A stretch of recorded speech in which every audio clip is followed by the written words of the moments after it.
India गठबंधन लगातार अलग अलग सीटों पर अपने प्रत्याशी उतार रही है। फिलहाल कांग्रेस की अगर बात करेंगे तो कांग्रेस ने 3 सीटों पर अपने प्रत्याशी उतारे।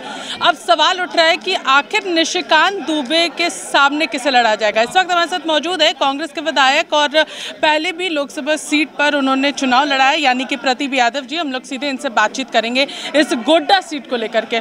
सर, गोड्डा लोकसभा सीट को लेकर आपने पहले भी यहाँ पर चुनाव लड़ा है और एक बड़े डिफरेंस जो है वो हम लोगों को देखने को मिला। इस बार का क्या होगा, क्योंकि जो चर्चाएं चल रही है इसमें आपका नाम सबसे आगे नजर आ रहा है। देखिए, हम भी उम्मीदवार हैं, इसमें कहीं दो राय नहीं है, लेकिन इतना तय है कि कांग्रेस पार्टी चुनाव लड़ेगी। और जो आपकी ख्वाहिश है कि भाई कौन उम्मीदवार होगा, फाइनली मुझे लगता है कि 1-2 दिनों में पर्दा हटेगा और ये बातें सामने आएगी। लेकिन इस बार कुछ दृश्य बदला हुआ है। इस बार Bharatiya Janata party back foot पर है, इंडिया गठबंधन फ्रंट फुट पर है, आगे चल रही है और इस बार इंडिया गठबंधन कांग्रेस वहाँ से चुनाव जीतेगी। सर, इस बार का आखिर क्या मुद्दा होगा, क्योंकि लगातार इरफान अंसारी अपने पिता के लिए, यानी कि पूर्व सांसद की अगर बात करेंगे फुरकान अंसारी के लिए, वो लगातार इस कतार में लगे हुए थे कि उनको मौका दिया जाए। नहीं, किनको मौका देगी ये तो पार्टी बताएगी, उसके बारे में तो मैं अधिकृत नहीं हूँ।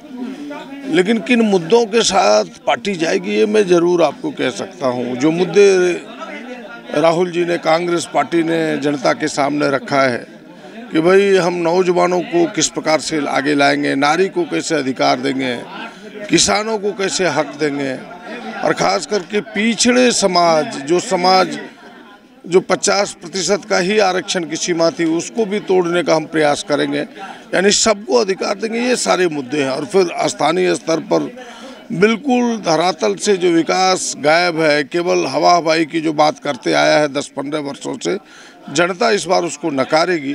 हमें लगता है कि धरती पर रहने वाले लोग जो आम जनों के साथ मिलजुल के रहते हैं, उसको जनता इस बार स्वीकार करेगी। तो निशिकांत दुबे को कड़ा टक्कर देने जा रही है, यानी कि कांग्रेस कड़ा टक्कर मत कहिए, निशिकांत दुबे को पछाड़ने जा रही है। दुबे जी कहीं टिकने वाले इस बार नहीं है। सर, तो साफ तौर पर कहा जा सकता है सर, लेकिन एक और आखिरी सवाल रहेगा। जिस तरीके से निशिकांत दुबे आपके ऊपर कई आरोप लगाते हुए नजर आते हैं, ट्विटर हैंडल के जरिए अगर बात करेंगे, कई ऐसी चीज़ों पर वो आरोप लगाते हैं कि कांग्रेस के प्रत्याशी अगर ये होते हैं तो उन्होंने ये सारी चीज़ें की हैं। कई आपके ऊपर कई आरोप वो लगाते हुए नजर आ रहे हैं फिलहाल। देखिए, उनकी आदत सी है, फितरत सी है। ऐसे लोगों से कीचड़ में लोग पत्थर नहीं उछालते, फिर आपको ही कपड़े गंदे होने का चांस रहेगा, वह रहेगा। लेकिन फिर भी लोग अपनी तरफ नहीं देखते कि भाई उनके ऊपर देवघर में 420 केस हुआ, अब एक सांसद के ऊपर 420 केस हो, इससे ऐतराज की बातें क्या हो सकती है।